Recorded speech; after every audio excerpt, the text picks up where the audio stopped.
El sonido fue seco, sordo y devastador, similar al crujido de una rama gruesa partiéndose en el silencio de un bosque muerto, pero resonó dentro de la asepsia clínica de un tribunal de alta instancia.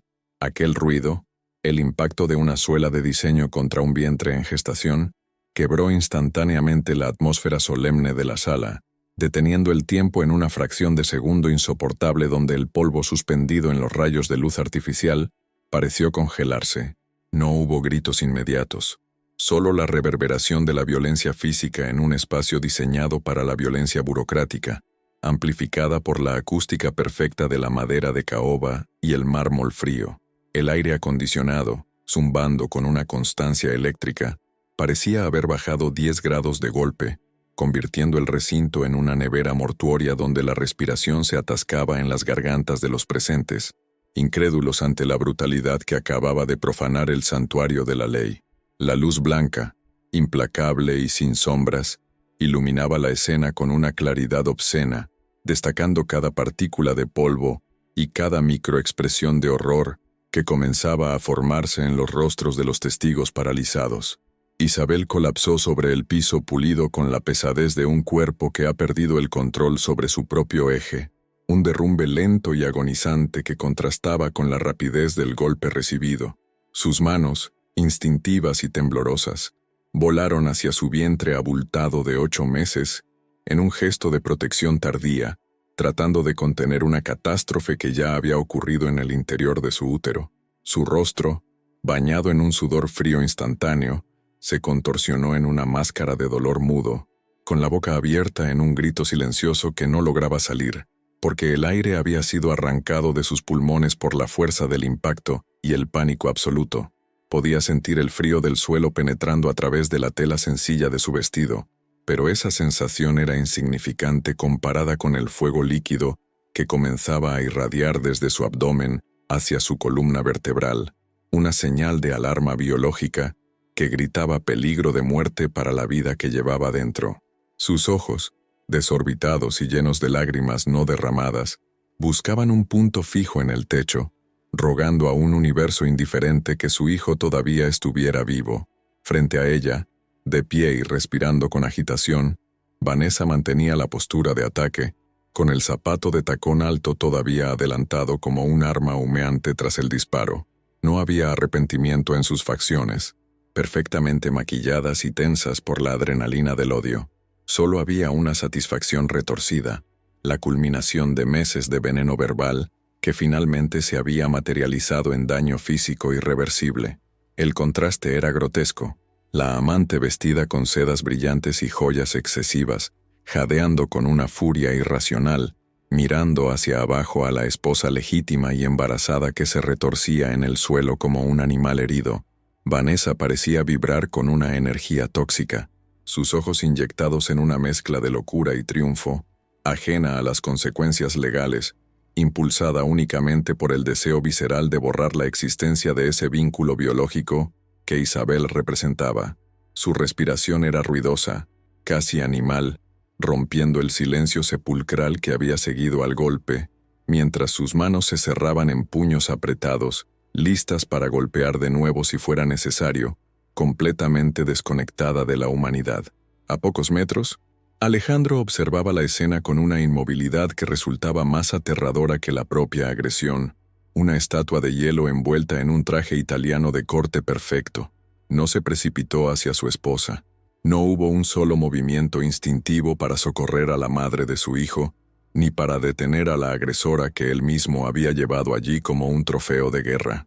Su reacción fue ajustarse, con una calma psicopática, los gemelos de oro de su camisa, como si estuviera evaluando un daño menor en la carrocería de uno de sus autos deportivos, y no el posible asesinato de su heredero. En sus ojos no había pánico, sino un cálculo frío y veloz sobre cómo este incidente afectaría su agenda y su imagen pública ante los socios que llenaban la sala. La falta de empatía emanaba de él como una onda expansiva, una demostración palpable de que, para él, Isabel nunca fue una persona, sino un objeto que ahora se había roto inconvenientemente en el momento y lugar menos oportunos. Su silencio era una complicidad activa, una autorización tácita que hacía que la violencia de Vanessa pareciera una extensión de su propia voluntad. El entorno de la sala del tribunal, con sus bancos de madera noble y sus escudos dorados representando la justicia, se sentía ahora como una burla cruel, un escenario teatral donde la civilización había fallado estrepitosamente.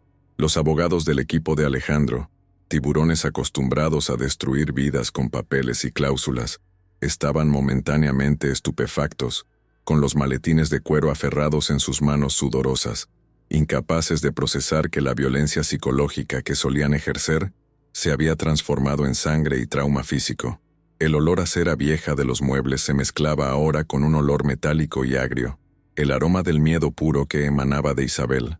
Nadie se movía. El shock colectivo actuaba como una barrera invisible, manteniendo a todos en sus lugares mientras el cerebro humano intentaba racionalizar lo irracional. Era un cuadro viviente de la decadencia moral, la riqueza y el poder de un lado, erguidos y arrogantes, y la vulnerabilidad absoluta del otro, derrumbada y sola en el suelo, bajo la mirada impasible de la ley que aún no había hecho acto de presencia. Isabel sintió una punzada aguda, distinta al dolor del golpe, una sensación interna de desgarro que le heló la sangre y le confirmó sus peores temores. Algo se había roto por dentro, algo vital. El mundo a su alrededor comenzó a desdibujarse, los contornos de la sala se volvieron borrosos, y los sonidos se distorsionaron como si estuviera sumergida bajo el agua, escuchando los latidos acelerados y erráticos de su propio corazón retumbando en sus oídos. Intentó formular una palabra, llamar a alguien, a cualquiera, pero su voz se quebró en un sollozo ahogado, una súplica inaudible dirigida a la nada. La soledad en ese instante era absoluta. Estaba rodeada de gente, pero se sentía abandonada en un desierto hostil, a merced de depredadores que olían su debilidad. La imagen de Alejandro mirándola con desdén se grabó en su retina, una última visión de traición, antes de que el dolor la obligara a cerrar los ojos, aislándola en una oscuridad donde solo existía el miedo a perder lo único que le daba fuerzas para seguir respirando. El murmullo comenzó a crecer, primero como un zumbido de insectos molestos, y luego como una marea de voces alarmadas, rompiendo finalmente la parálisis del momento. Algunos espectadores se levantaron, tirando sillas en su prisa, mientras otros sacaban sus teléfonos móviles con un morbo instintivo, capturando la tragedia para el consumo digital antes de pensar en ofrecer ayuda. La atmósfera se cargó de una electricidad caótica, una mezcla de indignación tardía y curiosidad malsana. Isabel, en su bruma de dolor, apenas registraba el caos. Su universo se había reducido a la sensación de sus manos sobre su vientre y la aterradora ausencia de movimiento fetal que antes era constante. Cada segundo que pasaba sin ayuda médica era una sentencia, y la frialdad del mármol bajo su mejilla le recordaba que estaba en el lugar más inhóspito posible para dar a luz o para morir. La injusticia del momento era tan palpable que parecía tener peso físico, aplastándola contra el suelo tanto como la gravedad. Pero justo en ese instante, cuando la desesperanza parecía haber ganado la partida y la oscuridad amenazaba con tragarla por completo, las pesadas puertas dobles del fondo del estrado se abrieron con una violencia controlada que hizo vibrar el aire. No fue una entrada normal, fue la llegada de una tormenta. Una presencia entró en la sala, ajena todavía al detalle sangriento pero portadora de una autoridad que trascendía los códigos y las leyes escritas. Isabel no pudo verlo, pero sintió el cambio en la presión atmosférica de la sala, una pausa repentina en el caos, como si todos los presentes hubieran contenido la respiración al mismo tiempo, ante la llegada de algo mucho más grande y terrible que el propio miedo. Lo que estaba a punto de suceder ya no era un juicio de divorcio, ni siquiera una escena del crimen. Era el comienzo de una retribución bíblica que nadie, absolutamente nadie en esa sala, vio venir. Hola. Antes de continuar narrando esta historia y adentrarnos en los recuerdos de Isabel, ¿podrías decirme qué hora es y desde qué ciudad o país estás leyendo esto? Me encantaría saber quién me acompaña en este momento. 6 meses antes del incidente en el tribunal, la vida de Isabel transcurría dentro de una mansión que más parecía un mausoleo de cristal y hormigón que un hogar familiar. La residencia, una estructura imponente de líneas rectas y superficies reflectantes, estaba diseñada para impresionar a los visitantes, no para acoger la vida humana. Cada mañana, Isabel despertaba en una cama inmensa, rodeada de sábanas de hilo egipcio que se sentían frías contra su piel, con el lado de su esposo vacío y perfectamente hecho, como si nadie hubiera dormido allí en semanas. La luz del sol entraba filtrada por ventanales automatizados, iluminando el polvo que danzaba en el aire acondicionado, creando una atmósfera estéril y controlada.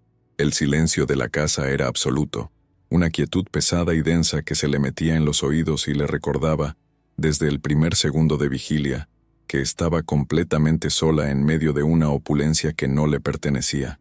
Caminar hacia el baño principal era un ejercicio de confrontación con su propia imagen, reflejada en docenas de espejos estratégicamente colocados que devolvían la figura de una mujer transformándose. Isabel se observaba con una mezcla de asombro y melancolía. Su cuerpo, antes esbelto y ágil, ahora cargaba con el peso dulce y agotador de la gestación. Las estrías comenzaban a dibujar mapas de vida en su piel oscura, y sus tobillos hinchados eran testigos mudos de la retención de líquidos y del estrés acumulado. Se lavaba la cara con agua helada, intentando borrar las ojeras que el maquillaje correctivo apenas lograba disimular durante el día.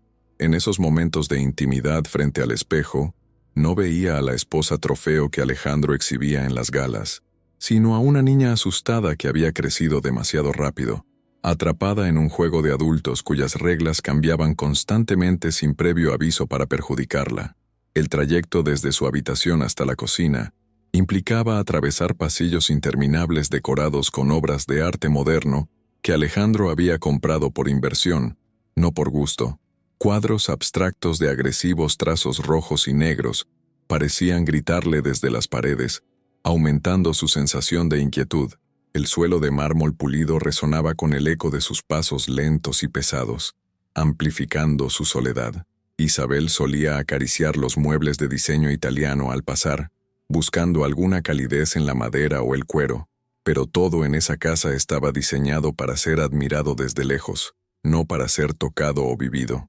La arquitectura misma parecía rechazar su presencia, con espacios demasiado grandes para una sola persona, diseñados para fiestas y recepciones multitudinarias, donde su figura embarazada y vestida con ropa cómoda de maternidad desentonaba como una nota discordante en una sinfonía perfecta. En la cocina, un espacio industrial de acero inoxidable, digno de un restaurante con estrellas Michelin, el personal doméstico se movía con una eficiencia robótica que le helaba la sangre. Las empleadas, instruidas estrictamente por Alejandro, apenas le dirigían la palabra más allá de los saludos protocolares obligatorios. «Buenos días, señora», decían sin mirarla a los ojos, continuando con sus labores como si ella fuera un fantasma o un mueble más que había que limpiar alrededor. Isabel intentaba a veces iniciar una conversación, preguntar por sus familias o comentar el clima, pero sus intentos chocaban contra un muro de cortesía profesional infranqueable. Esa distancia forzada era una de las torturas más sutiles de su encierro, estar rodeada de gente todo el día y, sin embargo, no tener a nadie con quien compartir un pensamiento genuino o una preocupación trivial. El desayuno se servía en una mesa de comedor con capacidad para 20 personas, donde Isabel se sentaba sola en un extremo, frente a un servicio de plata y porcelana fina. La inmensidad de la mesa vacía frente a ella era una metáfora visual de su matrimonio, una extensión árida y fría donde la comunicación había muerto hacía tiempo. Mientras comía frutas cortadas con precisión geométrica y bebía jugos detox que no había pedido pero que estaban en su dieta aprobada por Alejandro, su mente vagaba hacia los recuerdos de su vida anterior. Recordaba los desayunos ruidosos en la casa de su padre, con olor a café quemado, pan tostado y risas espontáneas. La nostalgia la golpeaba con fuerza física, cerrándole la garganta y haciendo que cada bocado de aquella comida de lujo le supiera a ceniza y arrepentimiento. Después del desayuno, Isabel solía refugiarse en el único lugar de la casa que sentía mínimamente suyo, un pequeño estudio en el ala norte que Alejandro le había concedido para sus hobbies. Allí, rodeada de lienzos en blanco, y tubos de pintura al óleo que se estaban secando por falta de uso. Intentaba reconectar con la artista que había sido. Tomaba un pincel, buscando la fluidez y la pasión que antes le nacían de las entrañas, pero su mano se quedaba suspendida en el aire, paralizada por una inseguridad paralizante. Los colores que antes veía vibrantes en su mente, ahora le parecían apagados, grises, contaminados por la tristeza que permeaba su entorno. La inspiración había sido reemplazada por una ansiedad constante, un bloqueo creativo que era el síntoma más claro de cómo su espíritu estaba siendo erosionado lentamente, día tras día. Sin embargo, en medio de esa parálisis artística, ocurría el milagro que la mantenía cuerda. Sentada en su taburete, con la luz de la mañana bañando el estudio, sentía el movimiento inconfundible dentro de su vientre, una patada fuerte, decidida, una afirmación de vida en medio de tanta esterilidad. Isabel soltaba el pincel y llevaba ambas manos a su abdomen, cerrando los ojos y sonriendo por primera vez en el día. Esa conexión física con su hijo era su ancla, su brújula moral y su fuente de energía. En esos instantes, la mansión desaparecía, el lujo opresivo se desvanecía y solo existían ella y el pequeño ser que nadaba en su interior, ajeno a la frialdad del mundo que lo esperaba afuera. Era un secreto compartido entre los dos. Un diálogo sin palabras que le recordaba por qué estaba soportando todo aquello. Isabel comenzaba a hablarle a su vientre en susurros, con una voz suave y melodiosa que contrastaba con el silencio sepulcral de la casa. Le contaba historias sobre el mundo exterior, sobre los colores del atardecer, sobre la música jazz que le gustaba a su abuelo, aunque nunca se atrevía a mencionar el nombre de su padre en voz alta, por miedo a que las paredes oyeran. Le prometía a su bebé que sería amado incondicionalmente, que nunca sentiría la soledad que ella sentía ahora. Tú y yo contra el mundo, mi amor, le repetía como un mantra sagrado, acariciando la curva tensa de su piel. Esas conversaciones unilaterales eran su terapia, su forma de inyectar humanidad y calor en un ambiente diseñado para anularlos, construyendo un escudo de amor alrededor de su hijo no nacido. A veces, impulsada por un instinto de nidificación que chocaba con la realidad de su entorno, caminaba hacia la habitación destinada al bebé. Al abrir la puerta, se encontraba con una escena de revista de decoración. Todo era perfecto, demasiado perfecto. Muebles de diseño importados, juguetes de madera sostenible que costaban una fortuna, una paleta de colores neutros y elegantes, seleccionada por un decorador de interiores de renombre. No había nada allí que reflejara el amor de una madre, ningún objeto hecho a mano, ningún desorden feliz. Era una habitación de exhibición, fría y sin alma, preparada para un heredero, no para un niño. Isabel se sentía una intrusa en la habitación de su propio hijo, temerosa de tocar algo y desordenar la simetría impuesta por la voluntad de Alejandro. Se acercaba a la cuna vacía, pasando los dedos por los barrotes de madera lacada, imaginando a su bebé allí. La visión le provocaba una mezcla de esperanza y terror absoluto. ¿Cómo podría proteger a una criatura tan inocente en una casa donde el afecto se medía en transacciones bancarias? El miedo a que su hijo creciera convirtiéndose en una réplica de su padre, frío y distante, le helaba el corazón. Se prometía a sí misma que llenaría esa habitación de risas, de canciones desafinadas y de abrazos apretados, desafiando la normativa no escrita de la mansión que prohibía las emociones desbordadas. La cuna se convertía así en el campo de batalla simbólico donde ella planeaba luchar por el alma de su hijo. A menudo, la soledad la empujaba hacia la biblioteca, buscando distraer su mente con algún libro, pero terminaba simplemente mirando por los ventanales hacia los jardines inmaculados. Los jardineros trabajaban bajo el sol, podando setos con precisión quirúrgica, eliminando cualquier hoja que se atreviera a crecer fuera de lugar. Isabel se identificaba con esas plantas, cuidadas, alimentadas, pero recortadas brutalmente cada vez que intentaban mostrar su naturaleza salvaje. Observaba a los pájaros que volaban libremente sobre los muros perimetrales de la propiedad, con una envidia dolorosa.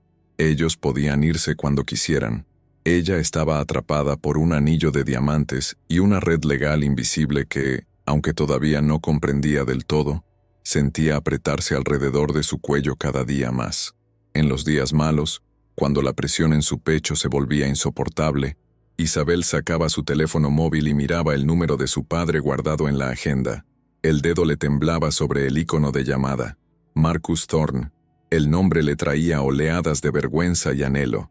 Había dejado de hablarle hacía años, manipulada por Alejandro, quien la convenció de que su familia no estaba a su altura y que solo querían aprovecharse de su nuevo estatus. Ahora, sabiendo que todo era mentira, la culpa la paralizaba. ¿Cómo podía llamar al hombre que le advirtió sobre Alejandro y decirle que tenía razón? ¿Cómo podía volver derrotada, embarazada y sola? El orgullo y el miedo al «te lo dije» la mantenían en silencio, sin saber que ese silencio era precisamente lo que su esposo quería. El cansancio físico del embarazo se mezclaba con el agotamiento emocional. Hacia la tarde, sus pies se hinchaban tanto que tenía que recostarse en uno de los sofás de terciopelo del salón principal. Allí, en la penumbra del atardecer, escuchaba los sonidos de la casa asentándose, el zumbido del refrigerador de vinos, el clic lejano de un termostato. Eran los sonidos de una máquina bien engrasada, no de un hogar. A veces, sentía contracciones falsas, endurecimientos de su vientre que le cortaban la respiración por unos segundos. El médico privado de Alejandro le había dicho que era estrés, recetándole reposo y silencio, como si el silencio no fuera ya la causa principal de su tormento. Isabel sabía que su cuerpo estaba gritando lo que su boca callaba. Cuando caía la noche, la atmósfera cambiaba sutilmente. La llegada inminente de Alejandro transformaba la soledad en tensión. Isabel se levantaba con dificultad, alisándose el vestido, retocándose el maquillaje y ensayando una sonrisa neutra. Sabía que él odiaba verla, desaliñada o quejosa. Tenía que interpretar el papel de la esposa feliz y agradecida, ocultando sus dolores y sus miedos bajo una máscara de porcelana. Encendía las luces tenues, ponía música suave si él lo había solicitado, y se sentaba a esperar como una muñeca en su estante. El sonido de los neumáticos de su coche deportivo sobre la grava de la entrada actuaba como un detonante pavloviano, acelerando su pulso y tensando cada músculo de su espalda. La cena solía ser el momento más difícil del día. Alejandro llegaba oliendo a perfume caro y a la calle, trayendo consigo una energía eléctrica y dominante. Se sentaba a la cabecera de la mesa, revisando mensajes en su teléfono, ignorando la presencia de Isabel hasta que decidía que necesitaba algo. A veces, él preguntaba por el bebé, pero no como un padre, sino como un inversor preguntando por el estado de un activo. ¿Todo bien con el embarazo? Lanzaba al aire sin mirarla. Isabel respondía con monosílabos. Sí, todo bien, protegiendo la verdad de su intimidad. La frialdad de él no era agresiva abiertamente en esos momentos. Era una indiferencia casual que dolía más que un insulto, haciéndola sentir invisible en su propia vida. Después de la cena, Alejandro se retiraba a su despacho para hacer llamadas importantes, cerrando la puerta con llave. Isabel se quedaba sola de nuevo, recogiendo las migajas de atención que no había recibido. Subía las escaleras lentamente, sintiendo el peso de la casa sobre sus hombros. Al entrar en su habitación, se quitaba la máscara social junto con la ropa, quedando desnuda y vulnerable frente a la noche. Se acostaba en la cama fría, abrazando una almohada, y dejaba que las lágrimas fluyeran silenciosamente, mojando la funda de seda. Lloraba por la mujer que había sido, por la madre que quería ser, y por la prisión dorada en la que se había convertido su sueño de amor. A veces, en la madrugada, se despertaba sobresaltada por pesadillas donde corría por pasillos que se estrechaban hasta asfixiarla. En la oscuridad, escuchaba la respiración rítmica de Alejandro a su lado, cuando él decidía dormir allí para mantener las apariencias. Esa proximidad física sin conexión emocional era la soledad más profunda de todas. Podía estirar la mano y tocarlo, pero sentía que había un océano entre los dos. Él dormía el sueño de los justos, ajeno al sufrimiento de la mujer a su lado. Isabel se giraba, dando la espalda a esa figura desconocida, y colocaba la mano sobre su vientre, buscando la única compañía real que tenía. Así pasaban los días, idénticos y grises, Una cuenta regresiva hacia un desastre que ella intuía pero no podía nombrar. La tensión se acumulaba bajo la superficie como magma buscando una salida. Isabel no sabía que su vida estaba a punto de estallar, pero su cuerpo, sabio y alerta, ya estaba en modo de supervivencia. Cada patada del bebé era un recordatorio de que debía resistir, de que había algo sagrado que proteger. En esa rutina de lujo y desamor, se estaba forjando, sin saberlo, la fuerza desesperada que necesitaría para enfrentar el horror que la esperaba en la sala del tribunal, donde todas estas tensiones silenciosas finalmente encontrarían su voz en un grito de dolor. La vida pública de la pareja era una coreografía milimétricamente ensayada bajo los reflectores de la alta sociedad, un espectáculo de perfección conyugal que ocultaba una podredumbre sistémica. En las galas benéficas y cenas de negocios, Alejandro exhibía a Isabel como quien muestra una joya exótica adquirida en una subasta exclusiva, con una mano posesiva siempre anclada en la curva de su espalda baja. Sin embargo, ese contacto físico, que ante las cámaras parecía un gesto de protección amorosa, era en realidad una tenaza de control, un recordatorio físico de quién tenía el poder. Él le susurraba instrucciones al oído con una sonrisa congelada, dictando cuándo debía reír, cuándo debía asentir y, sobre todo, cuándo debía callar. Isabel había aprendido a interpretar la presión de los dedos de su esposo sobre su piel. Un apretón suave significaba aprobación.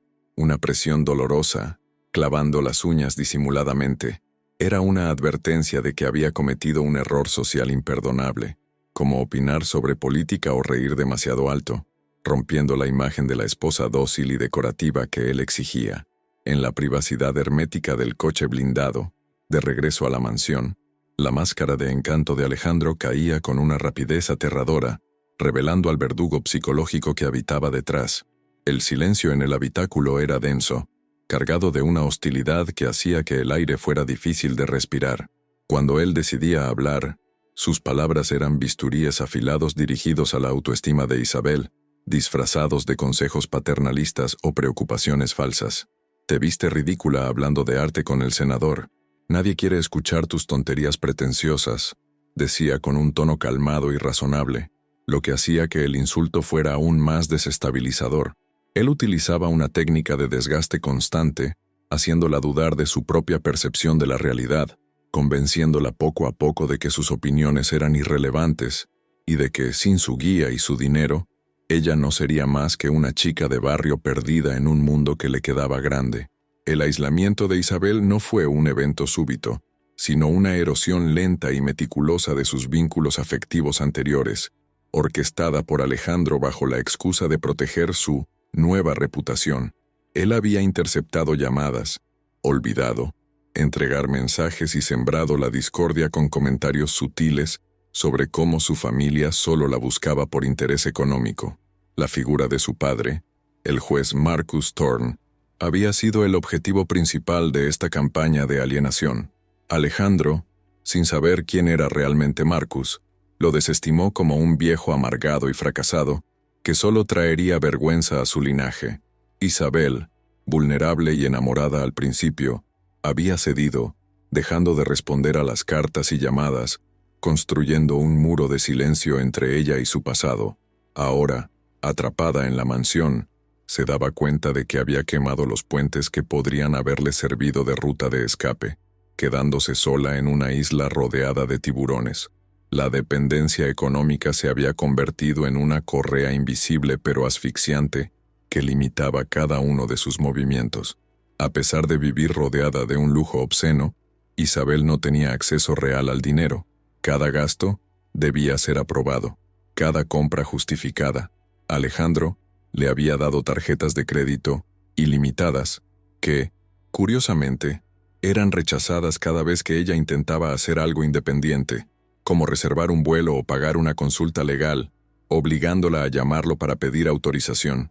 Esta humillación programada tenía como objetivo infantilizarla, reduciéndola a una menor de edad bajo tutela.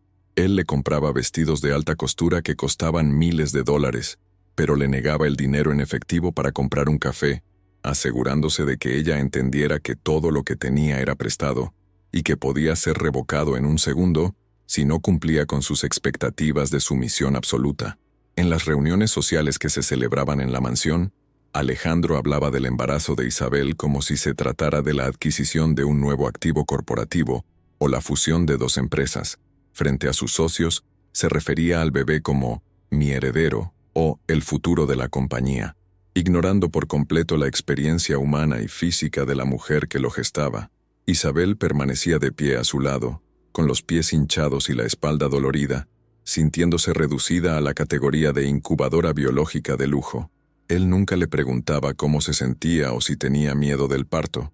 Su interés se limitaba exclusivamente al resultado final, al producto que aseguraría su legado genético. Esa deshumanización era tan profunda que a veces Isabel sentía ganas de gritar solo para recordarles a todos, y a sí misma, que era una persona viva y no un recipiente desechable. A pesar de la evidencia abrumadora del abuso, la mente de Isabel luchaba en una guerra civil interna, oscilando entre la claridad del horror y la negación desesperada. En los días tranquilos, cuando Alejandro le traía un regalo o le dedicaba una caricia distraída, ella se aferraba a esos fragmentos de bondad como un náufrago a una tabla podrida. Intentaba justificar su crueldad culpando al estrés de los negocios, a la presión de su familia, o peor aún, culpándose a sí misma por no ser la esposa perfecta que él necesitaba. Se repetía que todo mejoraría cuando naciera el bebé, que la paternidad ablandaría su corazón de piedra y restauraría al hombre encantador que la había cortejado. Esa esperanza tóxica era la cadena más pesada de todas, la que le impedía hacer las maletas y huir antes de que fuera demasiado tarde, manteniéndola paralizada en el umbral del desastre.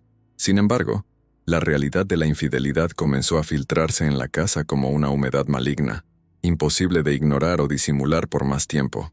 Las ausencias de Alejandro se volvieron más frecuentes y menos justificadas. Llegaba a altas horas de la madrugada oliendo a un perfume dulzón y barato que no era el de Isabel, con marcas de pintalabios mal borradas en el cuello de la camisa.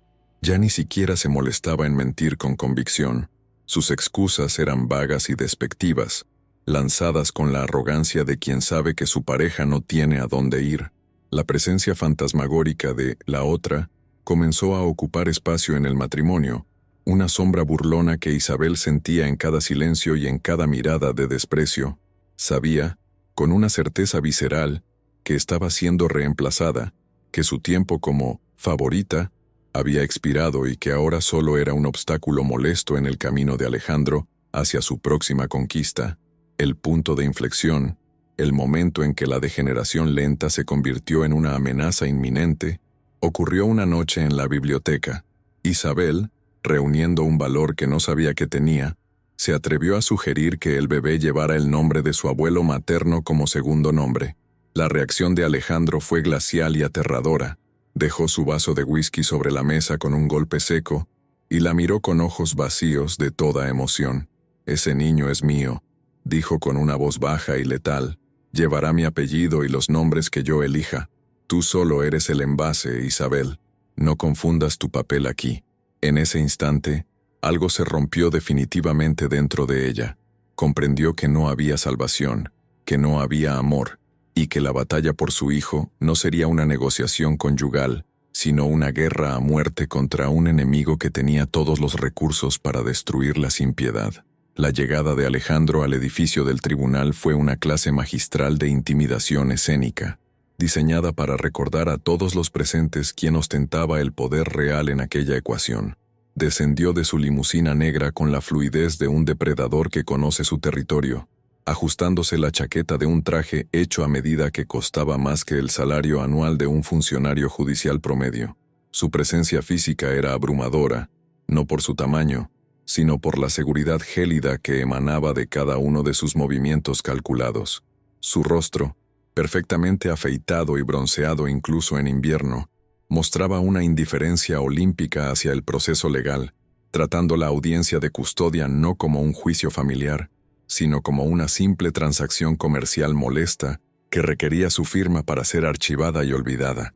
No había ni un rastro de nerviosismo en sus ojos oscuros, solo una impaciencia contenida y una arrogancia que convertía el aire a su alrededor en una atmósfera densa y difícil de respirar para cualquiera que no estuviera en su nómina.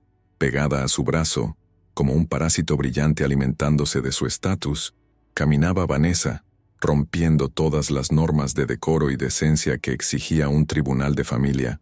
Su atuendo era una declaración de guerra visual. Un vestido excesivamente corto de un rojo vibrante, tacones de aguja que resonaban como disparos en el mármol del vestíbulo y una cantidad de joyas que destellaban agresivamente bajo las luces fluorescentes. No estaba allí como apoyo moral, estaba allí como un arma, una herramienta viviente de tortura psicológica destinada a mostrarle a Isabel que había sido reemplazada por un modelo más nuevo, más joven y más cruel. La sonrisa de Vanessa era afilada, carente de cualquier empatía humana, y sus ojos escaneaban el lugar buscando a su víctima, con la avidez de un perro de presa que ha olido sangre y espera la orden de su amo para atacar sin piedad.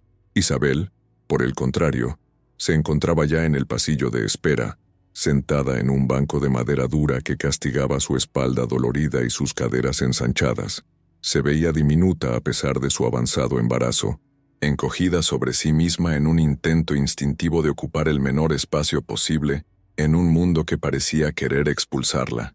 Llevaba un vestido de maternidad de colores neutros, desgastado y sencillo, que contrastaba dolorosamente con la ostentación vulgar de la pareja que acababa de entrar. Sus manos no dejaban de frotar su vientre, transmitiendo una ansiedad frenética al bebé, mientras sus ojos, rodeados de sombras violáceas por el insomnio crónico, vigilaban la entrada con el terror de un animal acorralado que sabe que la caza está a punto de comenzar. La soledad de Isabel era palpable, una burbuja de silencio y miedo en medio del bullicio legal, sin abogados tiburones que la protegieran, solo armada con su dignidad y su amor maternal. El equipo legal de Alejandro, una falange de hombres y mujeres vestidos de gris y negro, rodeó a su cliente formando una barrera impenetrable de maletines de cuero y jerga jurídica. Se movían como un enjambre coordinado, riendo de chistes internos y revisando documentos con una frialdad profesional que helaba la sangre. Para ellos, destruir la vida de Isabel y separarla de su hijo no era una cuestión moral, sino una estrategia ganadora. Un día más en la oficina. Sus miradas hacia Isabel eran despectivas, cargadas de un clasismo implícito. La veían como un inconveniente menor, un error de cálculo de Alejandro que ahora debían corregir con la máxima eficiencia y el mínimo coste. Esa deshumanización colectiva creaba un muro de hostilidad que hacía que Isabel se sintiera asfixiada, como si el oxígeno de la sala estuviera siendo consumido por la ambición de aquellos extraños. Cuando el grupo se acercó a donde estaba sentada Isabel, el aire pareció volverse sólido, cargado de una electricidad estática que presagiaba la tormenta. Alejandro no se detuvo, simplemente redujo la velocidad de su paso, obligando a Isabel a levantar la vista hacia él, poniéndola en una posición de inferioridad física inmediata. Él no la saludó, ni siquiera la llamó por su nombre, simplemente la miró con una expresión de hastío, como si estuviera observando una mancha persistente en su camisa inmaculada. «Espero que hayas traído el bolígrafo, porque hoy se acaba tu circo», dijo con una voz suave y aterciopelada, tan baja que solo ella pudo oírla, cargada de una amenaza implícita que hizo que se le erizara la piel de los brazos. No era una negociación, era un ultimátum dictado por un rey a un súbdito rebelde. Vanessa, aprovechando la cercanía, se inclinó ligeramente hacia Isabel, invadiendo su espacio personal con un perfume dulzón y empalagoso que le provocó náuseas instantáneas a la mujer embarazada. «Te ves horrible, querida», susurró con una falsa compasión venenosa, recorriendo con la mirada el cuerpo hinchado de Isabel. «Deberías agradecer que Alejandro te esté ofreciendo algo de dinero. Con esa cara y ese cuerpo deforme, nadie más te va a mirar nunca». Sus palabras eran dardos envenenados dirigidos a las inseguridades más profundas de Isabel, buscando desestabilizarla emocionalmente antes de entrar a la sala, para que el juez viera a una mujer histérica y rota en lugar de a una madre capaz. La crueldad de Vanessa era recreativa. Disfrutaba viendo cómo el labio inferior de Isabel temblaba, tratando de contener el llanto. Isabel intentó ponerse de pie, una maniobra difícil y torpe debido al peso de su vientre, luchando por recuperar algo de altura y dignidad frente a sus verdugos. El esfuerzo físico fue visible y doloroso. Sus rodillas crujieron y tuvo que apoyarse en la pared fría para no perder el equilibrio. Alejandro observó su lucha sin mover un dedo, con las manos metidas en los bolsillos, estudiando su fragilidad con una curiosidad científica y desapegada. No había ni un rastro del hombre que alguna vez prometió amarla y cuidarla. Frente a ella solo había un extraño con la capacidad de destruir su futuro.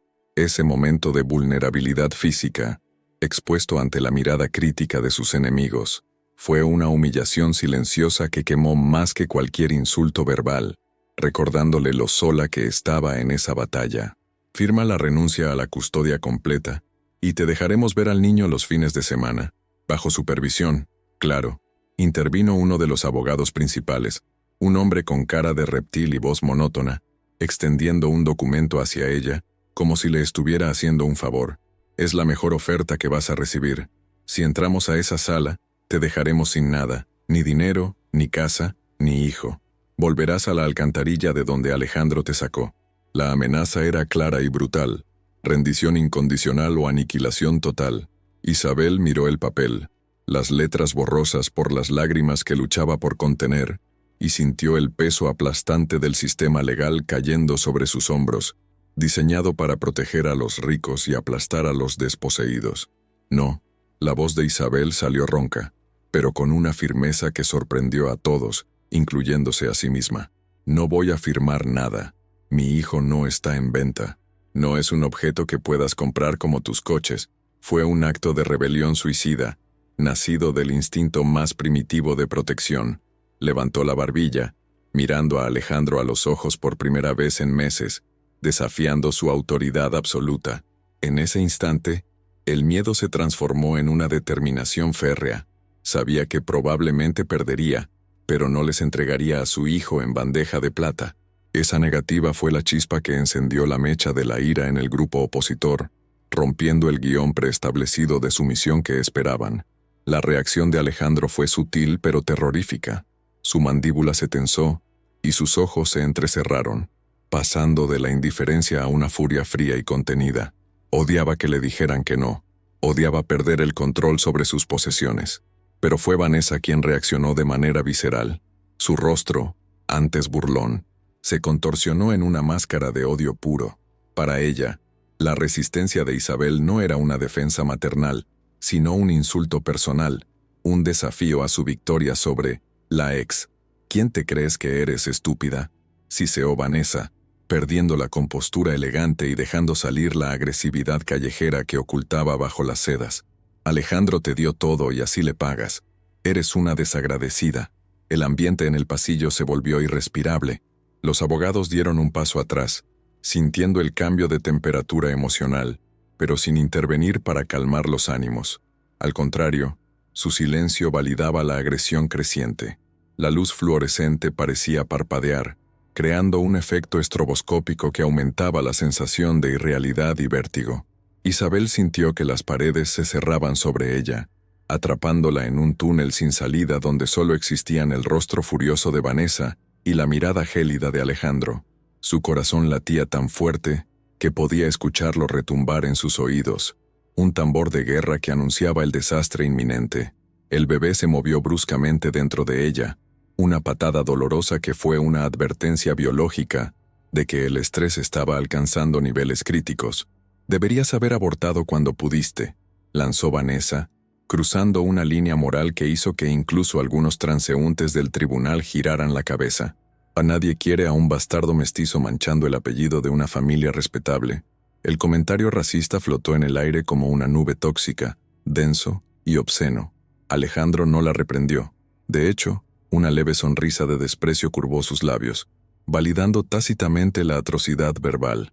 Para Isabel, aquello fue el golpe final a su esperanza de humanidad. Comprendió que no estaba luchando contra personas, sino contra monstruos que despreciaban su esencia misma y la de su hijo por el color de su piel y su origen social. Isabel, temblando de indignación y dolor, intentó darse la vuelta para alejarse, para entrar en la seguridad relativa de la sala del tribunal donde el juez, o quien fuera que presidiera, pudiera verla. «Déjenme en paz», murmuró, dando un paso torpe hacia las puertas dobles. Su movimiento fue lento, pesado, la imagen viva de la indefensión. No quería pelear más en ese pasillo, solo quería sobrevivir los siguientes minutos. Pero su intento de retirada fue interpretado por Vanessa como una falta de respeto intolerable, como si Isabel le estuviera dando la espalda a su superioridad. La amante dio un paso adelante, bloqueando parcialmente el camino, con el cuerpo tenso y vibrante de ira contenida que buscaba una vía de escape física. «No me des la espalda cuando te hablo», gritó Vanessa, su voz resonando en el corredor de techos altos, atrayendo miradas de curiosidad y alarma. La tensión había escalado de lo psicológico a lo físico en cuestión de segundos. Alejandro seguía inmóvil, observando la escena como un espectador en un coliseo romano, esperando ver sangre para entretenerse. No había nadie cerca para intervenir. Los guardias de seguridad estaban distraídos en el control de entrada, lejos del drama que se desarrollaba en ese rincón semioscuro. Isabel se sintió más sola que nunca, atrapada entre la pared y la furia irracional de una mujer que la veía como el único obstáculo para su felicidad perfecta. «Alejandro, por favor», suplicó Isabel, mirando a su esposo en un último intento desesperado de apelar a su conciencia. «¿Vas a dejar que hable así de tu hijo?» Fue un error. Al invocar su paternidad, Isabel tocó la fibra sensible del narcisismo de Alejandro, recordándole una responsabilidad que él quería borrar. Él la miró con ojos vacíos, muertos, y se encogió de hombros con un gesto de desdén absoluto. «Ella solo dice lo que todos pensamos, Isabel. Estás haciendo una escena. Das vergüenza». Esa frase fue la sentencia final, la retirada de cualquier protección, la luz verde para que Vanessa actuara sin consecuencias aparentes. El aire se detuvo. El ruido ambiental del tribunal pareció desvanecerse, dejando solo el sonido de la respiración agitada de Vanessa y el sollozo ahogado de Isabel. La distancia entre las dos mujeres se redujo a la nada. Vanessa, ciega de ira por la resistencia de su víctima y envalentonada por la pasividad de Alejandro, cambió su postura. Ya no era una modelo posando, era una agresora lista para golpear. Sus ojos se fijaron en el vientre de Isabel, el símbolo de todo lo que odiaba, el vínculo permanente que amenazaba su reinado. Fue un instante de claridad malévola, una decisión tomada en milisegundos que cambiaría la vida de todos para siempre. Isabel vio la intención en los ojos de Vanessa, un destello de locura que la paralizó de terror. Quiso levantar los brazos para protegerse, quiso gritar, pero su cuerpo no respondió a tiempo. El cansancio, el miedo y el peso del embarazo la habían dejado sin reflejos. Se quedó congelada, con los ojos muy abiertos, viendo cómo el mundo se ralentizaba. Podía ver los detalles más absurdos. El polvo flotando en un rayo de luz, una arruga en el traje de Alejandro, el brillo cruel en los pendientes de Vanessa. Todo convergía en ese punto exacto del espacio y el tiempo, un vórtice de odio a punto de estallar. Los abogados dejaron de sonreír. Incluso ellos, en su cinismo, percibieron que la línea de la decencia verbal se había cruzado y que estaban al borde de algo físico y peligroso. Hubo un momento de silencio suspendido, ese instante terrible antes de un accidente de coche cuando sabes que el impacto es inevitable y no puedes hacer nada para detenerlo. La energía en el pasillo era insoportable, una cuerda de violín estirada hasta el punto de ruptura. Alejandro miró su reloj, aburrido, ajeno a que el destino estaba a punto de cobrarle todas sus deudas. Isabel cerró los ojos instintivamente, abrazando su vientre con ambas manos, un gesto de amor inútil contra la violencia que se avecinaba. Sintió una ráfaga de aire, el movimiento brusco de Vanessa lanzándose hacia adelante, rompiendo la inmovilidad del cuadro. No hubo palabras finales, solo la acción pura y destructiva. La civilización, con sus leyes y sus trajes caros, desapareció, dejando paso a la barbarie primitiva. El escenario estaba listo, los actores en su lugar, y el telón estaba a punto de caer con un golpe brutal que resonaría mucho más allá de las paredes de ese tribunal. El último pensamiento consciente de Isabel antes del impacto no fue para ella misma, sino una plegaria muda y desesperada dirigida al universo. Que resista, por favor, que resista. Y entonces, el tiempo se rompió. La amenaza latente, cultivada durante meses de abuso psicológico y desprecio, finalmente cruzó el umbral de lo físico. Ya no había retorno.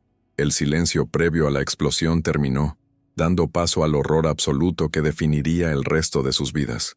El movimiento de Vanessa fue una coreografía de violencia ejecutada con una precisión aterradora, un arco perfecto dibujado en el aire por su pierna derecha que parecía desafiar las leyes de la física en ese instante de horror suspendido. El zapato de tacón de aguja, un objeto de diseño pensado para la elegancia, se transformó instantáneamente en un estilete letal, brillando bajo la luz aséptica del tribunal, mientras cortaba el espacio que la separaba de Isabel. No hubo titubeo ni duda en su trayectoria.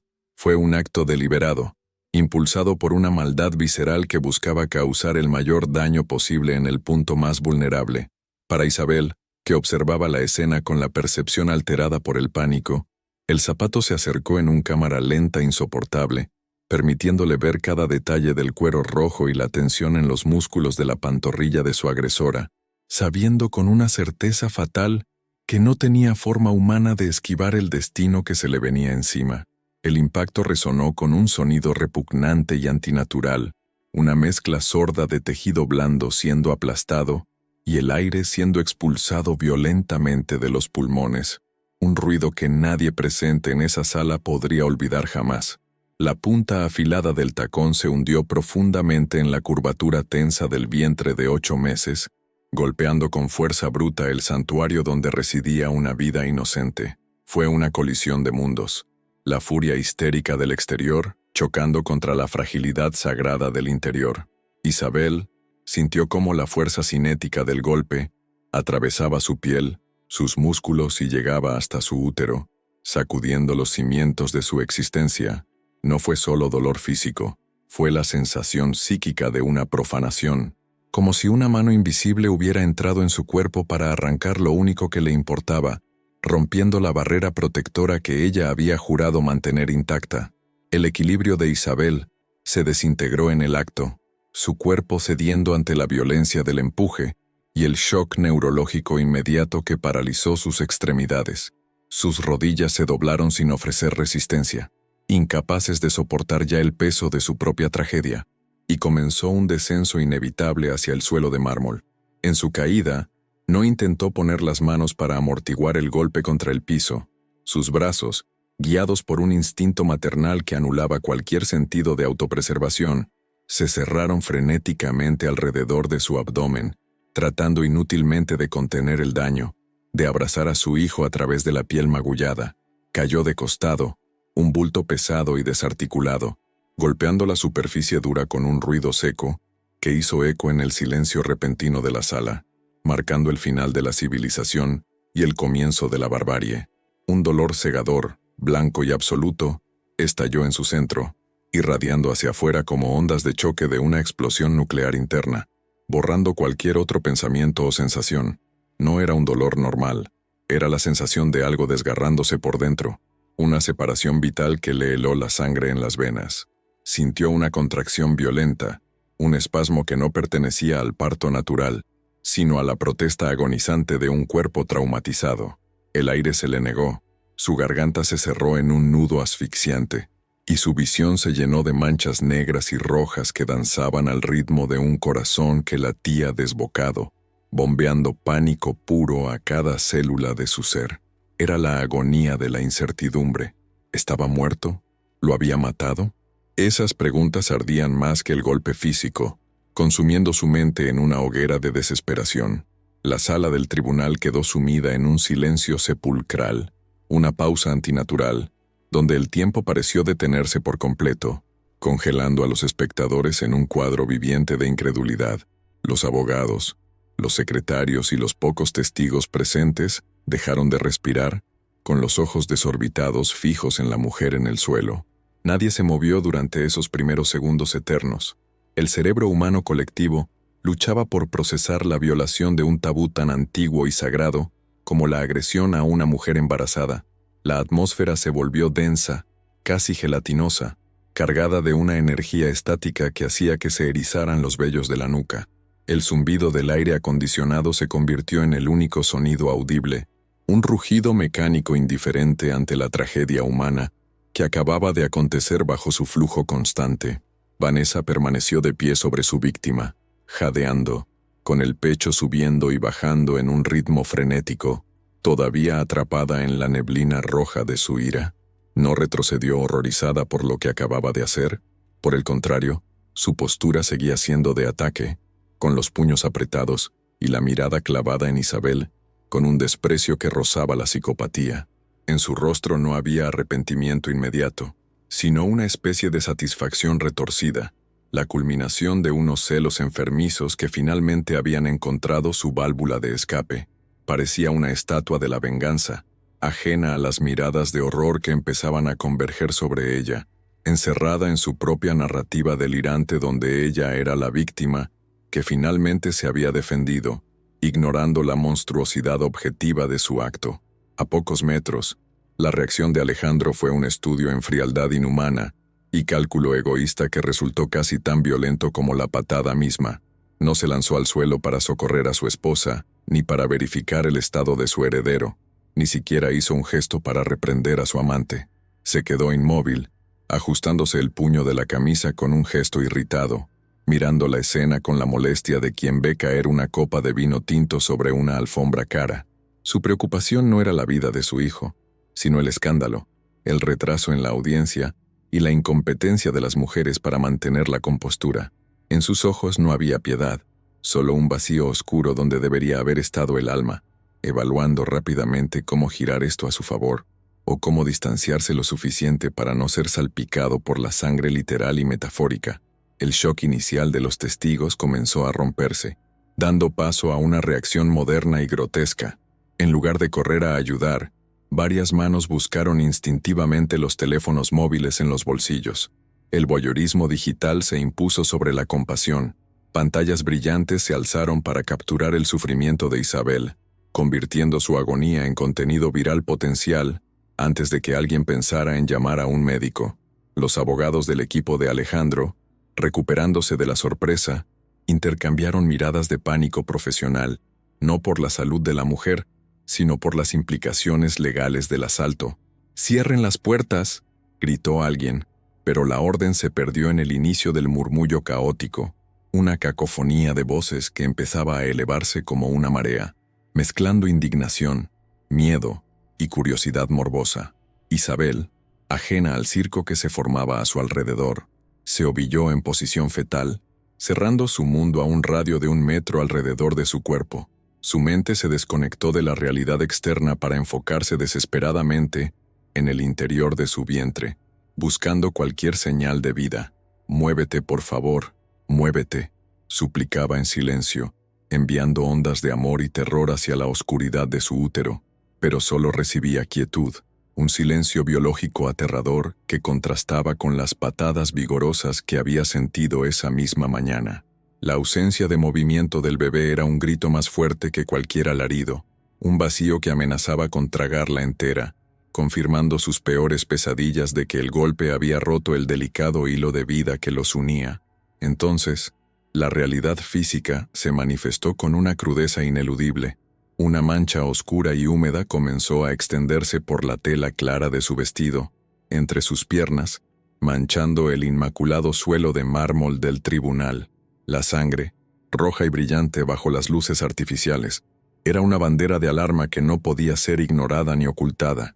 El olor metálico del hierro golpeó las fosas nasales de los que estaban más cerca, rompiendo el hechizo de irrealidad.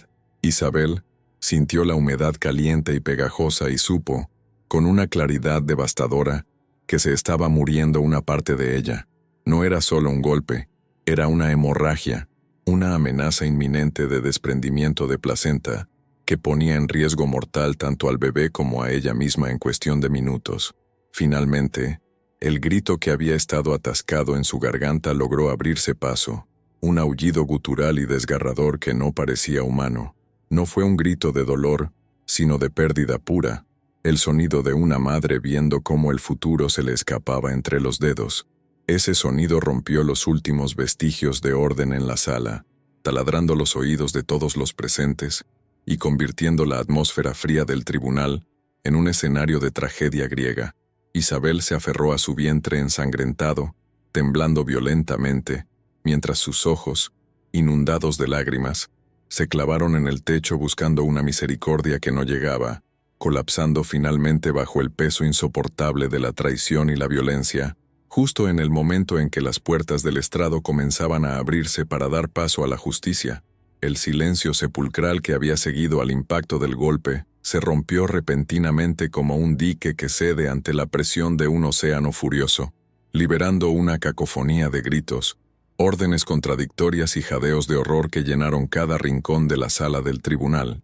Lo que segundos antes era un escenario de orden legal y compostura elitista, se transformó instantáneamente en un cuadro de anarquía absoluta, donde los protocolos civiles se disolvieron ante la crudeza de la sangre derramada. Voces anónimas gritaban pidiendo un médico, sus lamentos rebotando en las paredes de madera noble y multiplicándose en un eco ensordecedor que desorientaba los sentidos. La solemnidad del recinto fue violada por el pánico colectivo. Sillas volcaron ruidosamente mientras la gente se ponía de pie, algunos impulsados por el deseo genuino de ayudar, y otros, la mayoría, retrocediendo con una mezcla de repugnancia y fascinación morbosa ante la tragedia que se desarrollaba frente al estrado vacío del juez. En medio de la confusión, la tecnología moderna mostró su rostro más deshumanizado. Docenas de teléfonos móviles se alzaron en el aire como un enjambre de ojos electrónicos, grabando la agonía de Isabel desde todos los ángulos posibles. Los flashes de las cámaras disparaban ráfagas de luz estroboscópica, iluminando el charco de sangre oscura que se expandía ominosamente bajo el cuerpo de la mujer embarazada, convirtiendo su sufrimiento íntimo en un espectáculo público para el consumo inmediato de las redes sociales. Nadie parecía capaz de detener la documentación viral del horror. La necesidad de compartir el evento traumático superaba el instinto de compasión, creando una barrera invisible de pantallas brillantes entre la víctima y la humanidad de los testigos. El zumbido de las notificaciones y el tecleo frenético se mezclaban con los sollozos de Isabel, creando una banda sonora distópica para el colapso de una vida. Vanessa, al darse cuenta de que la realidad no se ajustaba a su delirio de víctima, comenzó a gritar con una histeria aguda y perforante, intentando sobreponer su voz al caos reinante para imponer su narrativa. Ella me provocó, se tropezó, yo no hice nada, fue un accidente, chillaba con los ojos desorbitados, retrocediendo paso a paso mientras señalaba acusadoramente al cuerpo en el suelo, como si la propia Isabel fuera culpable de su desgracia. Su maquillaje perfecto se estaba corriendo por el sudor del miedo, transformando su rostro en una máscara grotesca, y sus manos temblaban incontrolablemente.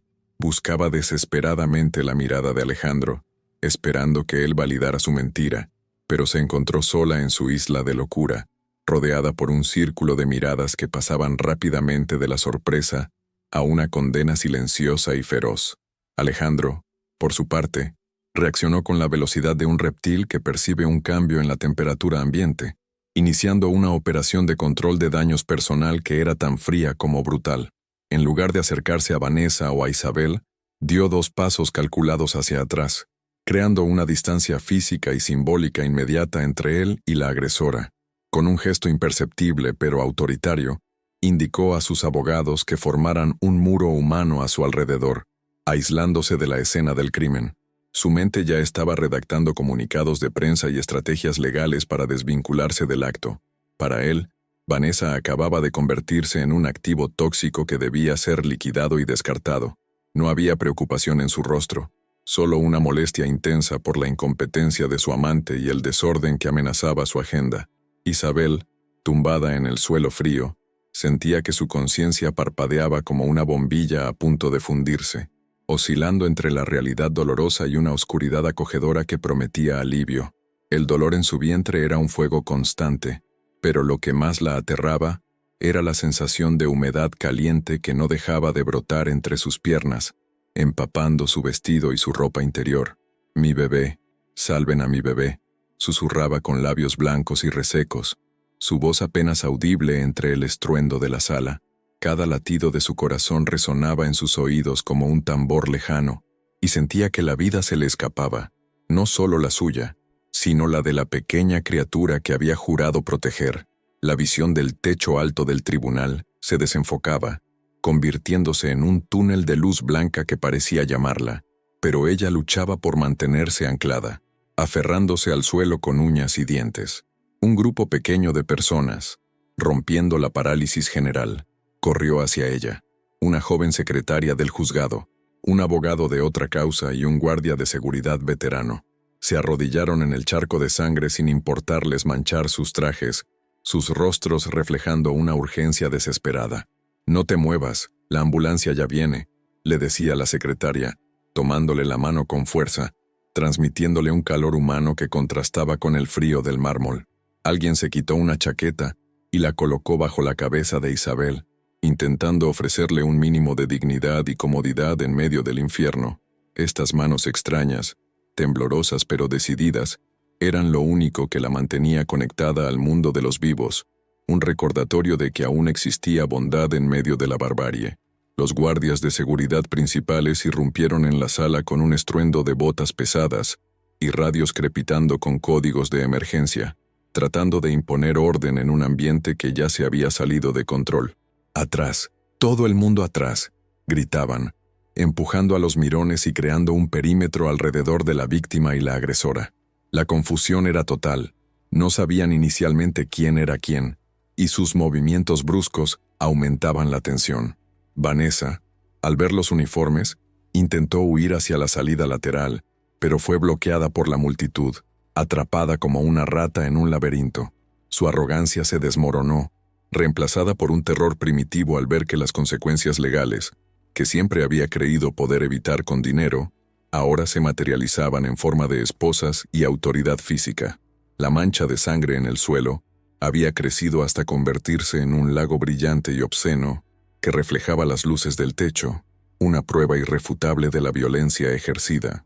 El olor metálico de la hemoglobina se mezclaba ahora con el aroma acre del sudor del miedo y el desinfectante industrial del edificio, creando una atmósfera nauseabunda que revolvía el estómago. Los abogados de Alejandro, pálidos y visiblemente afectados, intentaban susurrarle al oído, pero él los ignoraba, con la mirada fija en un punto indeterminado, negándose a mirar la sangre que manchaba la reputación de su apellido. La realidad física del daño era tan abrumadora que ni siquiera su dinero podía limpiarla en ese instante. Era una mancha indeleble en la conciencia colectiva de todos los presentes.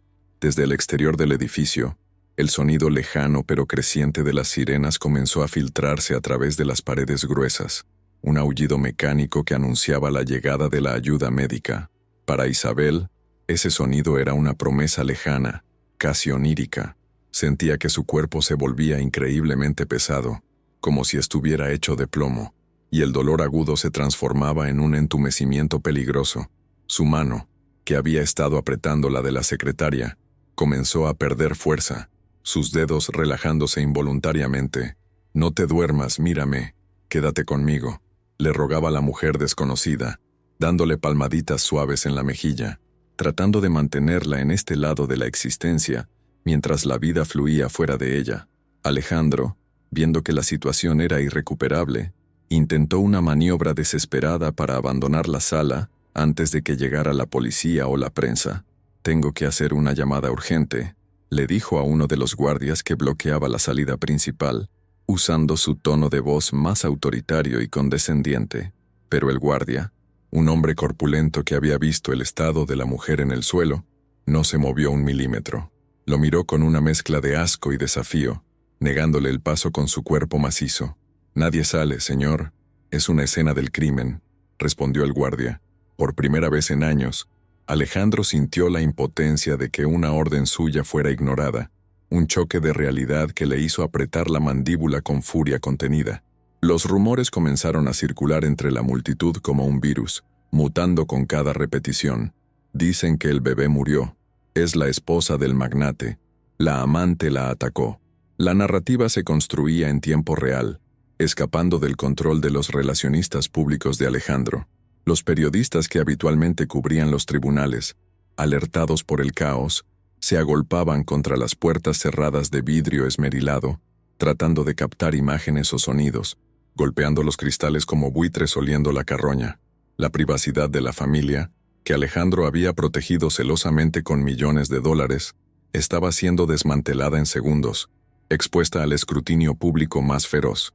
En el centro del torbellino, Vanessa comenzó a hiperventilar, su respiración convirtiéndose en silbidos agudos y erráticos.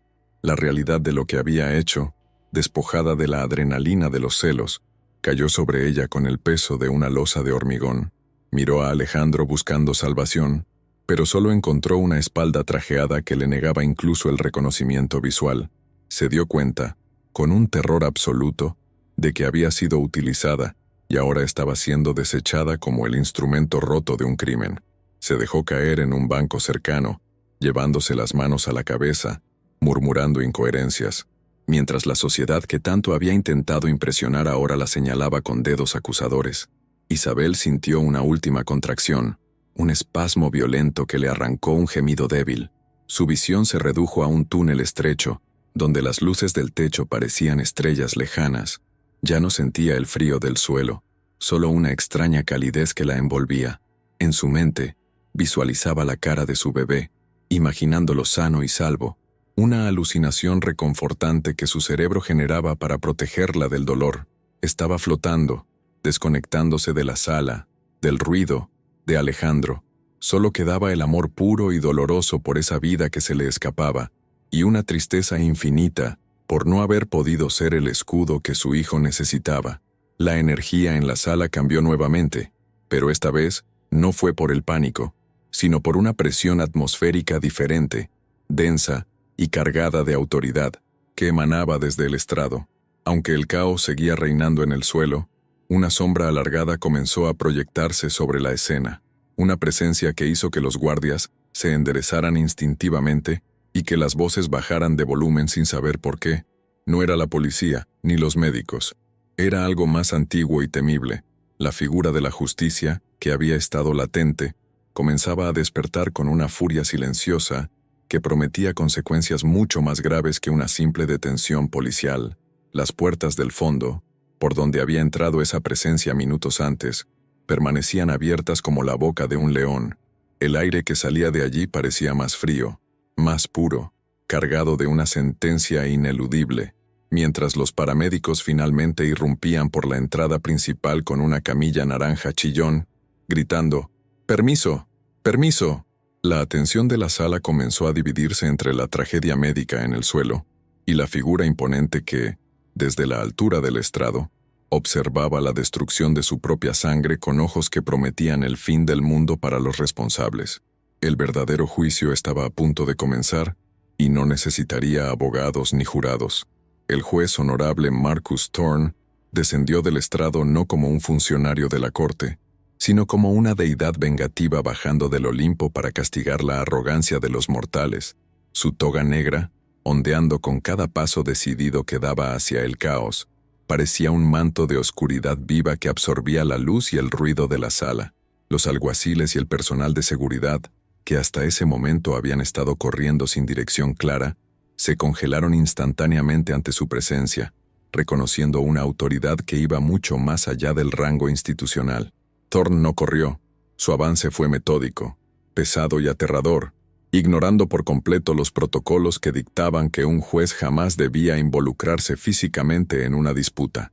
Sus ojos, oscuros y profundos como pozos sin fondo, estaban fijos únicamente en la figura rota de su hija en el suelo, ignorando a la multitud boquiabierta que se apartaba instintivamente para abrirle paso, como las aguas del Mar Rojo ante Moisés, sintiendo el calor de una furia paternal que podía reducir a cenizas todo el edificio. Al llegar junto a Isabel, el juez Thorne se arrodilló sin dudarlo un segundo sobre el charco de sangre que manchaba el mármol, permitiendo que el líquido vital de su propia hija empapara la tela costosa de su toga judicial, una imagen visual potente que simbolizaba la fusión de la ley y la sangre. Con manos grandes y callosas, manos que habían firmado sentencias y sostenido mazos de justicia durante décadas, acunó el rostro pálido y sudoroso de Isabel, con una ternura desgarradora que contrastaba violentamente con su reputación de hierro. «Estoy aquí, bella.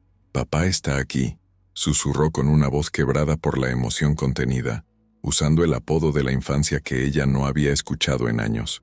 Al ver el reconocimiento doloroso en los ojos vidriosos de ella y sentir el temblor convulso de su cuerpo herido, algo se rompió y se reconstruyó simultáneamente dentro de él. El juez imparcial murió en ese instante, dando nacimiento a un vengador implacable que no descansaría hasta ver el mundo arder por lo que le habían hecho a su niña. Alejandro, recuperando su arrogancia habitual y confundiendo la situación con una intervención judicial estándar, dio un paso al frente con una expresión de molestia burocrática. «Señor juez, esto es un malentendido lamentable. Mi esposa es propensa al drama y esta mujer», comenzó a decir, señalando a Vanessa con desdén, intentando controlar la narrativa como lo hacía en sus juntas directivas. No llegó a terminar la frase. Thorne levantó la vista lentamente, y la temperatura de la sala pareció descender a cero absoluto. Se puso de pie, elevándose en toda su estatura imponente, superando a Alejandro no solo en altura física, sino en una superioridad moral aplastante. La mirada que le dirigió fue tan cargada de odio puro y promesa de destrucción, que Alejandro, por primera vez en su vida privilegiada, sintió el frío real del miedo recorriendo su columna vertebral, retrocediendo involuntariamente ante la bestia que acababa de despertar. «No te dirijas a mí como juez, porque en este momento no soy la ley», retumbó la voz de Thorne, resonando en las paredes con una claridad que heló la sangre de los presentes. «Esa mujer en el suelo, a la que has permitido que masacren como a un animal, es mi hija, y el niño que lleva dentro, si todavía vive, es mi nieto». La revelación cayó sobre la sala como una bomba atómica, silenciando incluso los murmullos de los curiosos y los clics de las cámaras. Los abogados de Alejandro palidecieron colectivamente, comprendiendo en una fracción de segundo la magnitud del error catastrófico que habían cometido al subestimar el linaje de su víctima. Alejandro abrió la boca, balbuceando, su cerebro incapaz de procesar que el viejo inútil, del que se había burlado, era el hombre más poderoso del circuito judicial, el hombre que ahora tenía su destino agarrado por el cuello. Thorne se giró hacia el jefe de seguridad, un hombre que había trabajado bajo sus órdenes durante 20 años y que lo respetaba más que al presidente. «Arresten a esa mujer por intento de homicidio en primer grado», ordenó, señalando a Vanessa, que sollozaba en un rincón.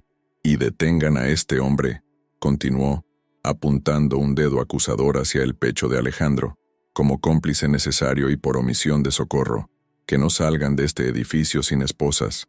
Si alguien de su equipo intenta interferir, arréstenlos por obstrucción a la justicia. Hoy nadie tiene inmunidad». La orden fue ejecutada con una eficiencia militar.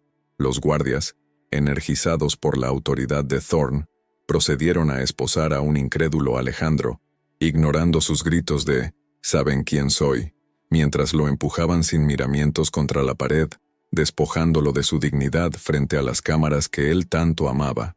Horas más tarde, la escena cambió a la asepsia blanca y cegadora de una unidad de cuidados intensivos. El zumbido constante de los monitores cardíacos y el silbido rítmico de los respiradores reemplazaron el caos del tribunal. Isabel yacía en una cama rodeada de máquinas, con el rostro lavado de maquillaje y sangre, pareciendo más joven y frágil que nunca. Su cuerpo estaba conectado a múltiples vías intravenosas que le suministraban analgésicos y antibióticos, luchando contra la infección y el trauma de una cesárea de emergencia brutal. A pesar de la sedación, sus párpados parpadeaban, luchando por emerger de la oscuridad de la anestesia, impulsada por una ansiedad primitiva que ni las drogas más fuertes podían suprimir. Al abrir los ojos, la primera imagen que se formó en su retina borrosa fue la silueta de su padre sentado a su lado, sosteniendo su mano inerte entre las suyas como si fuera de cristal frágil. ¿Dónde? La voz de Isabel era apenas un rasguño, un susurro doloroso que arañaba su garganta seca. El pánico inundó sus ojos al notar la ausencia de peso en su vientre, llevándose una mano temblorosa hacia el vendaje que cubría su abdomen plano. «¿Mi bebé?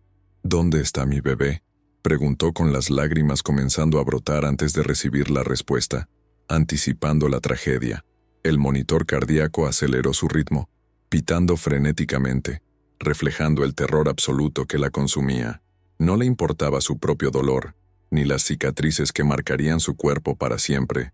Su existencia entera se reducía a la respuesta de esa única pregunta. Sentía que su corazón se detendría si la noticia era la muerte, preparada para dejarse ir si su hijo no estaba en este mundo. Thorn se inclinó hacia ella, acercando su rostro al suyo para que pudiera verlo con claridad, sus ojos llenos de una mezcla de tristeza infinita y esperanza feroz. «Está vivo, Bella, está vivo», le aseguró con firmeza, apretando su mano para anclarla a la realidad. «Es un luchador, igual que tú. Está en la incubadora, en neonatología. Es pequeño y está débil, pero los médicos dicen que tiene un corazón fuerte. Se llama Marcus, como su abuelo, si estás de acuerdo». Al escuchar el nombre y la confirmación de vida, Isabel soltó un sollozo que liberó años de tensión acumulada, cerrando los ojos mientras las lágrimas calientes rodaban por sus sienes. No era un final feliz todavía, pero era una oportunidad, una pequeña llama de vida, ardiendo en medio de la tormenta que casi los había apagado a ambos. «Perdóname, papá, perdóname por todo», sollozó ella, la culpa por su silencio y su alejamiento mezclándose con el dolor físico. Thorn negó con la cabeza vehementemente, besando los nudillos de su hija. «No hay nada que perdonar, mi amor. Fui yo quien falló al no protegerte antes. Pero te juro por mi vida que esto termina hoy», dijo, y su voz cambió, adquiriendo el tono duro y cortante que usaba para dictar sentencias de cadena perpetua. «He pedido una licencia indefinida de mi cargo. Ya no soy el juez Thorn en este caso. Ahora soy el fiscal, el investigador y el verdugo. Alejandro cree que tiene dinero, pero no sabe que acaba de declarar la guerra a todo el sistema judicial. Voy a desmantelar su vida ladrillo por ladrillo, hasta que no le quede ni el apellido». Isabel miró a su padre y vio en él una determinación que le infundió una fuerza nueva, oscura y poderosa. Ya no era la víctima pasiva que había entrado al tribunal esa mañana. El dolor la había transformado, endureciendo su espíritu como el acero templado en fuego. «No quiero su dinero», dijo ella, con una voz que, aunque débil, tenía un filo de navaja. «Quiero que sufra, quiero que pierda todo lo que ama, tal como él intentó hacerme perder a mi hijo. Quiero que sepa lo que es sentirse impotente y solo». Esa declaración no era propia de la chica dulce que pintaba acuarelas. Era la voz de una madre leona herida que había probado la sangre y ahora exigía retribución. La inocencia había muerto en ese suelo de mármol, reemplazada por una sed de justicia bíblica. «Lo hará», prometió Thorn, con una sonrisa sombría que no llegaba a sus ojos. «Ya he movido algunas fichas. Sus cuentas están congeladas bajo sospecha de financiación ilícita, una investigación que estaba dormida y que casualmente acabo de reactivar con mis contactos federales. La prensa tiene el video completo de la agresión. No hay edición que pueda salvarlo esta vez. Sus socios lo están abandonando como ratas en un barco que se hunde. Para cuando salga bajo fianza, si es que sale, se encontrará con un mundo que lo desprecia». Thorn hablaba con la precisión de un cirujano que planea una amputación compleja, disfrutando anticipadamente de la destrucción sistemática de su enemigo. «Esto va a ser largo y sucio, Bella», le advirtió su padre, acariciando su frente sudorosa. «Van a intentar destruir nuestra reputación. Van a decir que eras una cazafortunas. Van a atacar tu pasado y el mío.